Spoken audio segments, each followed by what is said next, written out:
If I talk about ethics, I think सबसे बड़ा challenge होता है to complete paper on time, because आजकल केस स्टडीज दे रियली लेंदी।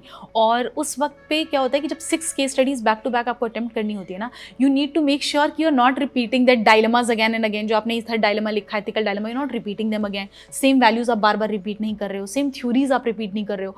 तो ये एक प्रॉब्लम था एंड आई अंडरस्टूड कि एथिक्स इज समथिंग जिसको आपको बहुत एनालाइज करके और स्ट्रक्चर करके लिखना है, otherwise all of your case studies will look similar. आपके सारे आंसर्स मोर और लेस सिमिलर ही लगेंगे, क्योंकि हर में वो एथिकल डायलेमा पूछेंगे एंड मोर और less you right the same thing. तो मेरा आइडिया होता था कि पहले जो मैं पार्ट ए अटेम्प्ट करती थी इन 1 hour 15 minutes और so, I used to be very fast in attempting, क्योंकि वो तो स्टैटिक पार्ट है, you know the value, you know the ideas, you just go through.